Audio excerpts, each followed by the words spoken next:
The elephants dominate the waterhole, but as night falls, the balance of power will shift. I was probably as frightened as I've ever been.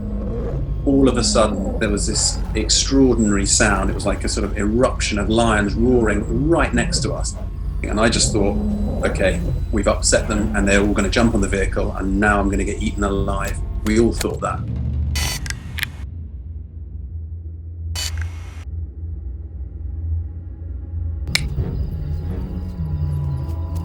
I'm Jonny Keeling and I work at the BBC Natural History Unit. I've been there about 23 years. I'm currently an executive producer, but when we filmed Lions Hunting Elephants, I was a producer and director on Planet Earth 1. Lions Hunting Elephants was in the Great Plains episode of the first Planet Earth series, which was all the kind of grasslands, all the big open plains. So we featured the Tibetan Plateau, we featured the Arctic tundra, and we also featured the African savanna where this was set. Africa had been filmed a lot, so I really wanted to find something new with some of those big iconic animals like lions or elephants. It was one of the safari rangers who we spoke to, because we're speaking to all different sorts of people, you know, from scientists to, like I say, to safari rangers. And he mentioned that in the morning when they took out their tourists in the car, they would see an elephant carcass with lions all around it. And they could hear them at night, but no one had been out at night. But they were suspecting that the male lions killed the elephants and then all the lions ate them in the morning. The reports I had were that there were maybe 50 lions in the pride, and I thought even that's an impressive view. So we took a gamble, as you always do in filmmaking. You always have to take a bit of a chance. We had infrared cameras on the car and infrared light. We can't see the light and the animals can't see the light, but the cameras could pick up a black and white image of what was going on around us. So we had night vision goggles and we had these infrared cameras we could look through. We had a crew following the lions through the day, then we would pick them up an hour before sunset, go through the whole night. So they're being followed, the lions, 24 hours. The very first night, I have to say, I was probably as frightened as I've ever been. We turned up, as I say, with little information. We were quite naive, which I think is probably a useful thing to be in filmmaking sometimes. We rigged all the vehicles with the infrared lights and the infrared cameras. And then we drove out and we heard the lions roaring and we followed the sound of the roar. We drove through the trees. All of a sudden, there was this extraordinary sound. It was like a sort of eruption of lions roaring right next to us. And the vehicles that we were stood on were all open-backed, completely open-backed and quite low. And I just thought, okay, we've upset them and they're all going to jump on the vehicle and now I'm going to get eaten alive. We all thought that. And a huge fight erupted. And once they'd finished that, they all settled down. But for about, I think it's probably for about 10 seconds, I just thought that's it.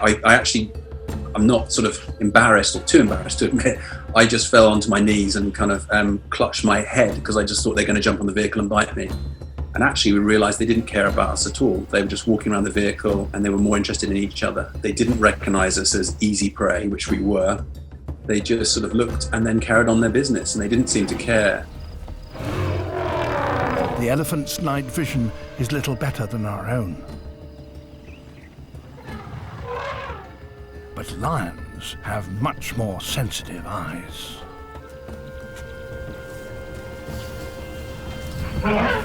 We sort of quite quickly worked out how the lions were behaving, and they'd sit around the waterhole and they would wait, and then out of the bushes would come elephants, because the elephants are sort of walking at night, I guess because it's very hot in the day, and they'd come and have a drink around the waterhole. The cats are hungry and the elephants seem to sense it.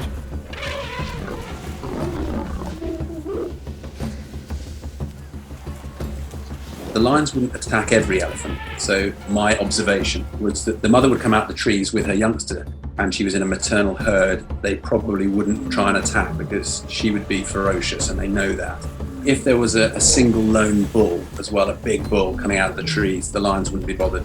But if there was a sort of an adolescent and isn't particularly with a herd, and maybe it's just left its mother and it was coming by itself, that's the one they would go for. The lions, when they're laying down, they'd all be asleep or seemingly asleep, but there might be one just on lookout. Even before seeing an elephant emerge from the trees, it's almost like it could hear. It could hear whether it was a youngster, it could hear whether it was a big adult, or it could hear if it was the right size. And somehow they all sat up almost simultaneously. And it's like, well, how have you communicated across the others? How have you woken them up?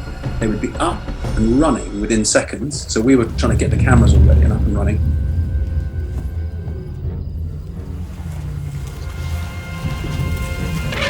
A solitary lion stands no chance, but the whole pride is here. And they had different roles, and some would bite at the legs, and usually there was one female, she had a scar on her shoulder, so we could recognize that she would jump up and onto the back. I mean, it's incredibly brave. It's not a nice thing to watch, but incredibly brave of her to jump on the back of a moving elephant at speed and ride that elephant while the others were biting at the legs. And they would hopefully, with their weight, sort of trip it over and bring it down. We never saw a male doing that. The males would sort of run along by the side, roaring and causing a bit of chaos. And I suppose they helped a little bit because they caused more chaos and panic and fear in the elephants. But they never really got involved in trying to jump on the back. It was the, in this circumstance anyway, it was the females doing all the hard work. When you see the footage, you can see everything because it's filmed with the infrared cameras.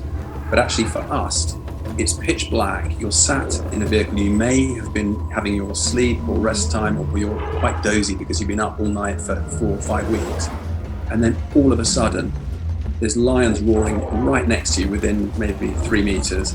And there's elephants charging through the undergrowth. And you're thinking, I just don't want the elephant to hit my vehicle and knock me out or roll the vehicle, and then it's going to be even more chaotic. On the one hand, it was fascinating because we were kind of doing our own research. We were sort of watching the lions and seeing how they behaved because we needed to be sort of anticipating what they were going to do. And you could see this sort of behavior and how clever they were and how strategic, where they laid between water holes. They knew when and where the elephants were going to come out of the trees and when they were going to drink.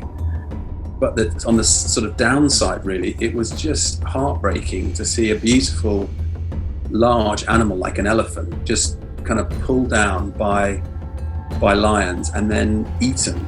This elephant will feed the whole pride for at least a week. I was quite naive and thought, yeah, we're going to get this behavior, I want to get it. And then when we filmed it, I just was left feeling quite empty, really, like, oh no, we've got it. But I don't feel elated, I just feel sad for the elephant.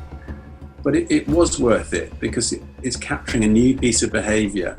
And I think that giving people a fascination and a wonder of the natural world is a really important thing to do, I think, anyway. And I think we were able to do that on planet Earth.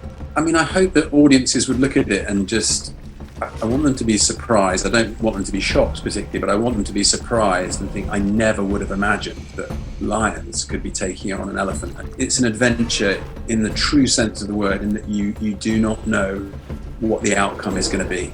And I love that, particularly about wildlife. You don't know how the animals are going to behave, and to know that the natural world is full of the unexpected. It's full of surprise,